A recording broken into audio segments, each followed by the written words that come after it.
News 24 और हमारे साथ में हैं आलोक घड़ियाल जी जो एसआर नंबर 5 से हैं और इसी के क्रम में हम जैसे कि अभी आपको पता है आगामी चुनाव 2026 17 फरवरी को होने वाले हैं और हम अपने चैनल के माध्यम से सर की राय और क्या प्रोसीजर रहता है वोट के लिए वो हम जानना चाहेंगे। तो सबसे पहले स्वागत है सर आपका। धन्यवाद।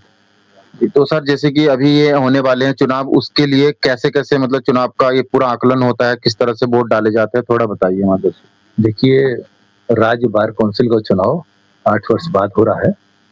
माननीय उच्चतम न्यायालय ने निर्देश दिया था कि प्रत्येक राज्य की बार काउंसिल अपने-अपने राज्यों में चुनाव कराए। इसी के क्रम में हमारे राज्य भी बार काउंसिल का चुनाव करा रही है। 17 फरवरी को चुनाव होना है।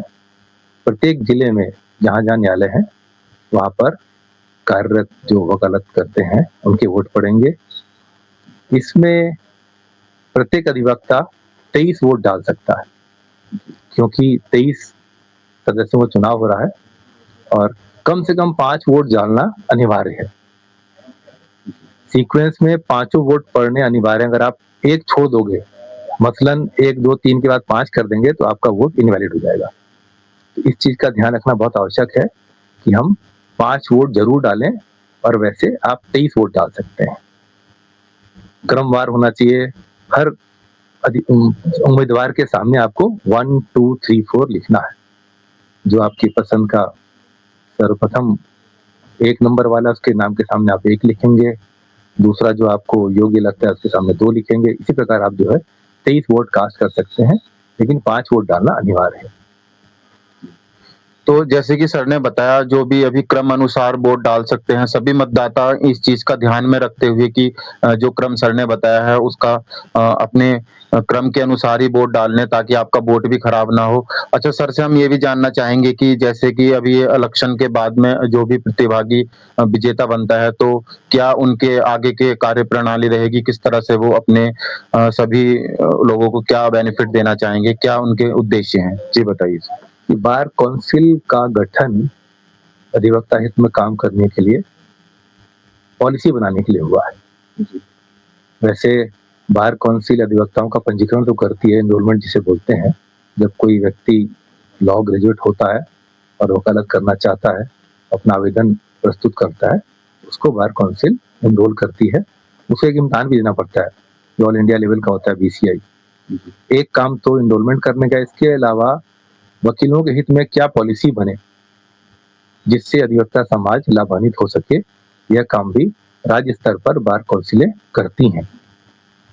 इसके अतिरिक्त अगर किसी वकील के खिलाफ कोई शिकायत आती है, उसका संज्ञान लेकर सुनवाई बार काउंसिल में होती है। तो सर ने बताया सारी चीज़ों को। अभी आगे जिस तरह का भी ये वोट का प्रोसेस कंप्लीट होने के बाद जो भी मतदाता ये वोट करेगा और साथ ही साथ सर हम थोड़ा-सा ये भी जानना चाहेंगे जैसे कि अभी सभी लोग प्रतिभाग करेंगे, आप उनको क्या एक मैसेज देना चाहेंगे आगामी चुनाव के लिए? अधिवक्ताओं की जो समस्या है, वो पहाड़ जैसी ऊँची हो गई है और अगर हम देखेंगे, उत्तराखंड राज्य की अगर हम बात करेंगे, तो बाकी राज्यों से हमारे यहाँ की स्थिति भिन्न है। हमारे यहाँ अधिवक्ताओं की सरकारें, अब मैं अनदेखी वर्ड यूज़ करूँ या क्या बोलूँ, सरकार हमारी सुध बहुत कम देती है, जो कि उचित नहीं है। मेरा प्रयास होगा, अगर मैं चुना जाता हूँ और मुझे सेवा का अवसर मिलता है, तो हम प्रयास करेंगे काउंसिल केंद्र और राज्य सरकार की मदद से अधिवक्ताओं को लाभान्वित करने की योजनाएं बनाएं, जिससे उनका जीवन सुगम हो, उनके परिवार भी लाभान्वित हो। सबसे इम्पोर्टेंट चीज होती है इंफ्रास्ट्रक्चर। प्रत्येक जिले में, जहाँ पर भी जिले में या तहसील में न्यायालय है, वहाँ पर अधिवक्ताओं के लिए प्रैक्टिस करने के लिए, उनके लिए बैठने के स्थल का निर्माण कार्य कराना निःशुल्क हो, राज्य सरकार की मदद से निःशुल्क हो। इसके अतिरिक्त अधिवक्ताओं का जीवन विषमताओं से भरा रहता है। अगर आप स्वस्थ हैं तो आपका परिवार चलेगा। आप अगर स्वस्थ हो गए तो जैसे रिटायर आदमी होता है 60 साल में, आप उसी दिन रिटायर हो जाओगे। जिस समय आप बीमार पड़े, आप चलने योग्य नहीं रहे, आप उस दिन रिटायर हो गए। ये बड़ा जोखिम भरा व्यवसाय है। ये व्यवसाय नौकरी पेशे जैसा नहीं है कि आप 60 साल तक नौकरी करोगे, आपको पेंशन मिलेगा, लीव मिलेगी, ईएल मिलेगा, यहाँ ऐसा कुछ नहीं है। जितनी समय आप ठीक हैं, आप कमा सकते हैं।